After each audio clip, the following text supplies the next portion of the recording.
আসসালামু আলাইকুম রাহমাতুল্লাহ। সবাইকে মুত্তাকিন বিবিএস কমার্সের পক্ষ থেকে স্বাগতম। এখন বিজনেস স্ট্যাটিস্টিক্স 2 এর খুব গুরুত্বপূর্ণ একটি চ্যাপ্টার, প্রবাবিলিটি।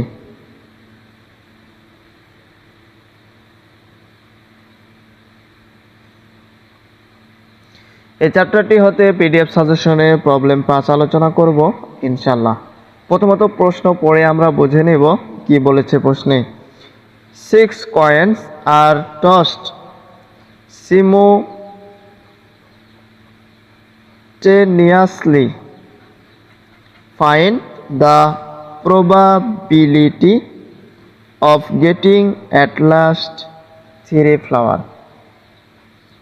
অর্থাৎ একযোগে একটি কয়েন 6 বার টস করা হলো। এখন বলা হয়েছে 3টা ফুল ওঠার সম্ভাবনা কত। বিষয়টি হচ্ছে, আমি যদি সহজভাবে বলি, বাংলাদেশি কয়েন বা যেটাকে বলা হয় পয়সা, পয়সা 2টি পৃষ্ঠ থাকে। একটি পৃষ্ঠে থাকে ফুল এবং অপর পৃষ্ঠে থাকে মজিবর। তো এরকম একটি কয়েন বা পয়সা 6 বার টস করা হয়েছে। প্রশ্নে বলা হয়েছে কমপক্ষে 3টি ফুল পড়ার সম্ভাবনা কত বা ওঠার সম্ভাবনা কত। ভালো করে বিষয়টি বুঝতে হবে ভাইয়া। সম্ভাবনার ফর্মুলা আমরা জানি, নিচে হবে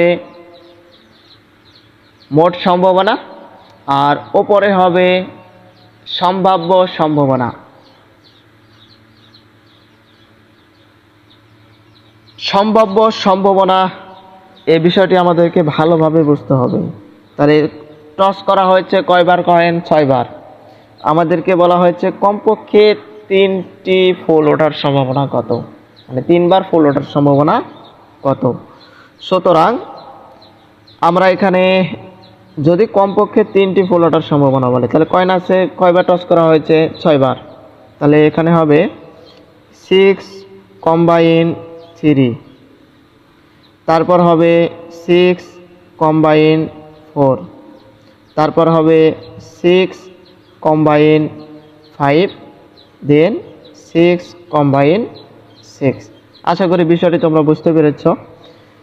এখন প্রশ্নে যদি তোমাকে এমন প্রশ্ন করা হয়, একটি কয়েন 4 বার টস করা হয়েছে এবং বলা হলো যে অ্যাট লাস্ট 2টি ফ্লাওয়ার বা ফুল ওঠার সম্ভাবনা কত, সেক্ষেত্রে আমরা লিখতাম সম্ভাব্য সম্ভাবনা, অর্থাৎ উপরে লিখতাম 4 কম্বাইন 2, তারপরে আমরা লিখতাম 4 কম্বাইন 3, তারপর লিখতাম 4 কম্বাইন 4।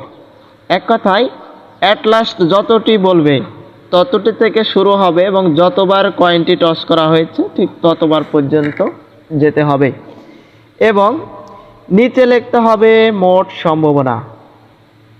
এখন মোট সম্ভাবনা এগুলো আসলে কি ভাইয়া? মোট সম্ভাবনা বলতে এখানে দেখতে হবে কি বলেছে প্রশ্নে। একটি কয়েন 6 বার টস করা হয়েছে, তার মধ্যে বলা হয়েছে 3টি ফুল ওঠার সম্ভাবনা কত, বের করো।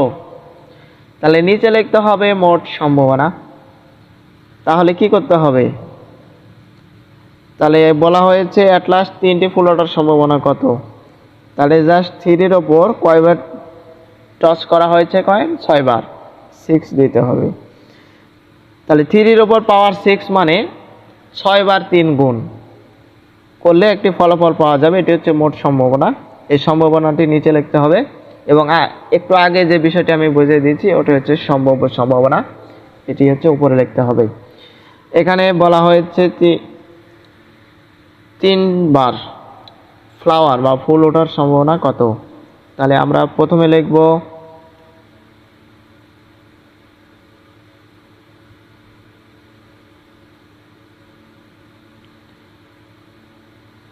6 কম্বাইন 3, এটি সম্ভাব্য সম্ভাবনা। নিচে লিখতে হবে মোট সম্ভাবনা, অর্থাৎ 3-এর ওপর পাওয়ার 6। এখানে অথবা কথাটি আসতেছে, এটা হবে অথবা পরকারটা হবে, অথবা পরকারটা হবে বা পরকারটা হবে। এই অথবার জন্য এখানে কি দিতে হবে? যোগ দিতে হবে। তারপর 6 কম্বাইন 4, নিচে হবে 3 টু দি পাওয়ার 6। ঠিক একইভাবে পরবর্তীগুলো যোগ করে দিতে হবে একইভাবে পর্যায়ক্রমে। চলো আমার অঙ্কটির সমাধানটি দেখে আসি। প্রথমত আমরা লিখে নিব the total number of sample point touching 6 coin. তাহলে 2 এর উপর 6, এখানে তো 2 তো ছিল না ভাইয়া, এখানে ছিল 3। এখানে টাইপিং একটু ভুল হয়েছে, আশা করি বিষয়টি তোমরা মানিয়ে নেবে। এখানে যে 2 এর উপর 6 আছে, এখানে 2 টু দি পাওয়ার 6 এর স্থলে জাস্ট 3 টু দি পাওয়ার 6 হবে। তারপর তোমরা ক্যালকুলেশন করবা, ক্যালকুলেশন করলে একটি মান আসবে। 3 এর উপর পাওয়ার 6 মানে 6 বার 3 গুণ করতে হবে। আমরা যদি গুণ করি কত হবে?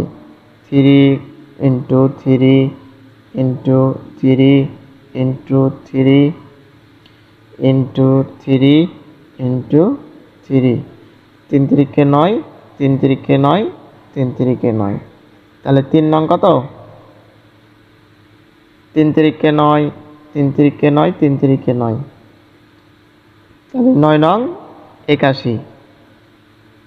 81 সাথে 3 গুণ দিতে হবে, 3 3 9 গুণ দিতে হবে।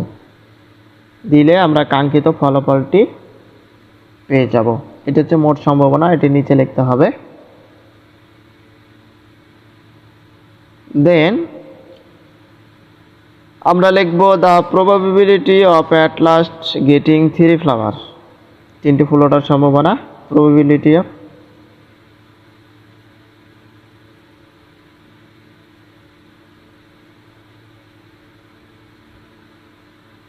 থ্রি ফ্লাওয়ার, মানে এটি 3 হবে, 3 ফ্লাওয়ার, প্রবাবিলিটি অফ 3 ফ্লাওয়ার।